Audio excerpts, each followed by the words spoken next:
నేను చెప్పాను కదా ఒక్క రాత్రికే వీడు తట్టుకోలేడని. అయ్యయ్యో అది తెలిసిన విషయమే కదరా, దాని వదలండి.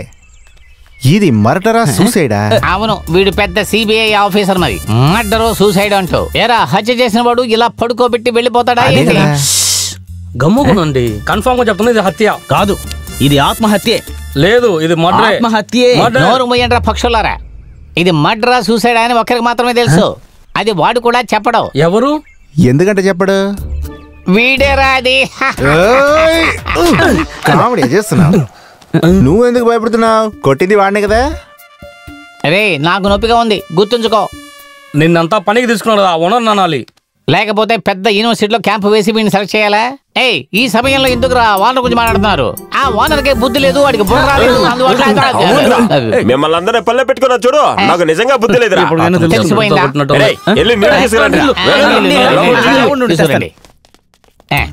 చూసావా, చేస్తే అందరికి పాలే కదా పోస్తారు. ఇతను నీళ్లు పోస్తున్నాడు. ఏమయ్యా 6 లీటర్ పాలు కొంటే సొమ్మే పోతుంది. నువ్వే కదా కుక్కు, జగ్ ఎక్కడ పెట్టున్నావు? కుక్కు మగ్గు పక్కనే. ఏంటి నీళ్ళు జల్లి ముగ్గేస్తాడు? అరే అన్నగారు నీళ్లు జిమ్మారు, అతని మొహం పక్కనే వీడి మొహం పెడతారట. అరే లేచిపోతాడేమో భయంతో పారిపోతాడు. ఎందుకయ్యా నీ మొహాన్ని ఇంత పక్కన చూపిస్తున్నావు? నాకు భయం వేస్తుంది కదా. నోరు మూసుకుని ఊరుకోండి. కెనడీ, రే కెనడీ, రే కళ్ళు తెరవరా. కెనడీ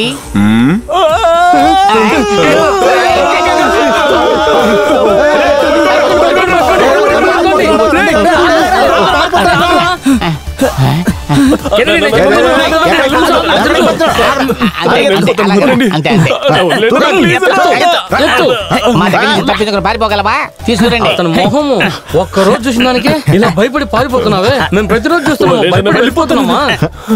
ఏంట్రా నువ్వు తప్పించుకోవాలి చూస్తావా? భయపడకుండా లోపలికి వెళ్ళండి. నోరు మాత్రం ఊహించుకో. ఎవరి దగ్గర తప్పించుకుని పోతావు? ముక్కు కోసేస్తా. బయటికి రాకూడదామనుకుంటున్నావా? కెనడీ నీ చెప్పేది వినరా. మీరేం చెప్పనవసరం లేదండి, నన్ను వదిలేయండి అంతే. ముందు కూర్చొని ఏమైంది చెప్పరా. ఏంటి ఏమైందా? ఎందుకు అడగరు? నన్ను అనాలి. నిన్న పని కావాలని అడిగినప్పుడు పేరు కూడా అడగకుండా ఈ అని నవ్వుతూ ఇచ్చారు కదా, అప్పుడే అర్థం చేసుకుని ఉండాలి. వివరంగా చెప్తాను. 15,000 జీతం, అన్నం ఇస్తారు, ఇక్కడే ఉండొచ్చు అన్నారు కదా. దయ్యం ఉందని చెప్పారా? అదెందుకు చెప్పలేదు? చెబితే ఎవడు ఉంటాడు రా. తిరిగి బయటికి వెళ్ళరా. ఈ స్థలాన్ని కొని 10 సంవత్సరాలు అయ్యింది. కొంచెం కొంచెంగా డబ్బు దాచుకొని బ్యాంకులో లోన్ తీసుకొని కష్టపడి కలలకని కొన్న స్థలం. చెప్తే నువ్వు నమ్మవు, కొన్నప్పటి నుంచి ఇలానే ఉంది. 4 వాచ్మెన్లు పారిపోయారు, 2 అయితే కనపడలేదు. పెట్టిన వస్తువు పెట్టిన కాడు ఉండదు, చేసిన వంట పాడైపోతుంది. ఇలాగ చెప్పుకుంటూనే వెళ్ళొచ్చు. ఈ భయం వల్లే ఎవరూ ఉండలేదు. అంటే నన్ను చూస్తే ఎదలా కనబడుతున్నానా? అంతేనా? అలా కాదురా. 50 మంది పనిచేసే చోట ఇప్పుడు ఉత్తి 5గురే ఉన్నారు.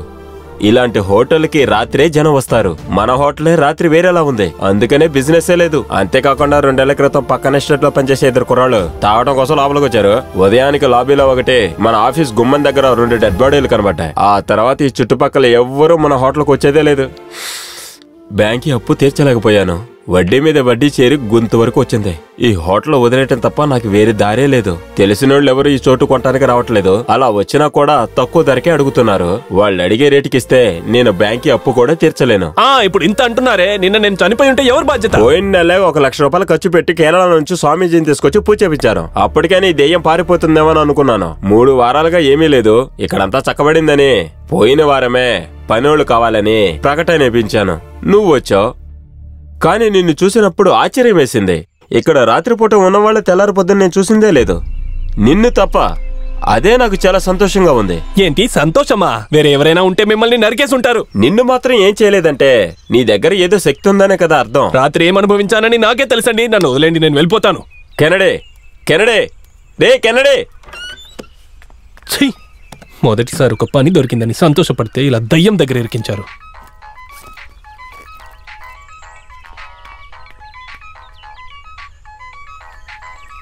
ఆ బట్టతలోడు బైబిల్ ఉందా అని అడిగినప్పుడే నేను హుషారై ఉండాలి.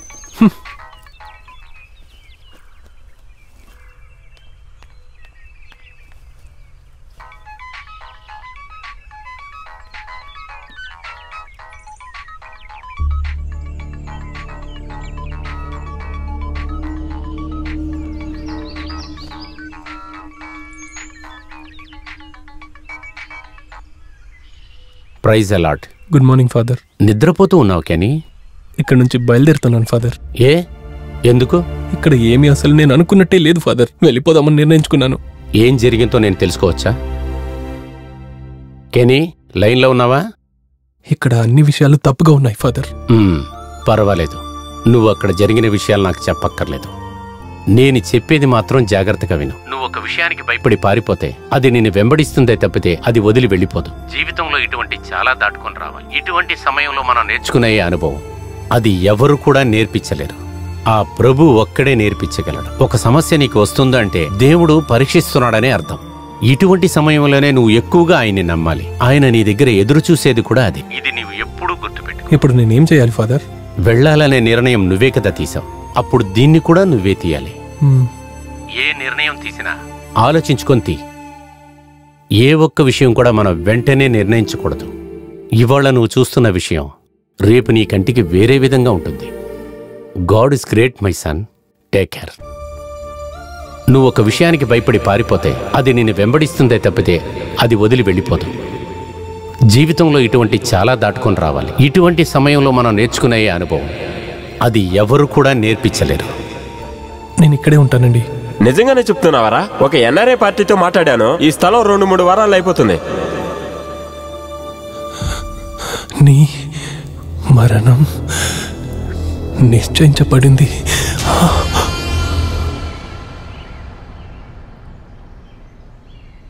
ఇదిగో, ఈ రోజు వాడు ప్రాణాలతో ఉండడు అని చెప్పావు కదా, కానీ వాడేమో టూర్కి వెళ్ళొచ్చినలాగా మన ముందే అని ఆవలిస్తూ వస్తున్నాడు. అదేంటంటే నేను చాలా ఫ్రూట్స్ అన్ని పెట్టి అందరి దేవుడును ఏకం చేసి దేవుడిని ముక్కుకోవడం వల్ల ప్రాణాలతో బతికాడు. ఎలా? పోయిన నెల ఎవడో కేరళ నుంచి పనికిరాని నంబూదిరిని తీసుకొచ్చి అన్నయ్య 200 సంవత్సరాల సంతోషంగా ఉండాలని 1 లక్ష రూపాయలు దొబ్బుకుని పోయావే, అలాగనా? ఇలా నమ్మడానికి ప్రాణాలతో ఉండడానికి కారణమే నేను చేసే పూజలే. మీకు అది అర్థం కాకపోవచ్చు, కానీ నాకు దేవుడికి ఒక అండర్స్టాండింగ్. ఎన్ని రోజులుగా ఇలాంటి కథలనే చెప్తుంటావు మాకు. నా పూజల గురించి నీచంగా మాట్లాడకు. కాళ్ళు చేతులు పడిపోతాయి. నేనేం చెప్పలేదు. ఆ భయం ఉండాలి. వీడెందుకు వస్తున్నాడు? ఇదిగోనయ్యా, ఏం జరుగుతుందో తెలియకుండానే తిరిగేస్తున్నాడు రా. పర్వాలేదు, ఈ రోజు సోమవారం బతికిపోయాడు. ఈ రోజు వెనస్డే మంగళవారం. ఇలాంటి మంగళవారం 30 సంవత్సరాలకు ఒకసారి వస్తుందంట. ఈ రోజు ఏమవుతుందో చూడు. అవన్నీ క్యాలెండర్లో వేశారు. దేవుడా, దెయ్యాన్ని కూడా సంభాళించవచ్చు. వీళ్ళని మాటల్లో ఓడించడం చాలా కష్టమైన పని.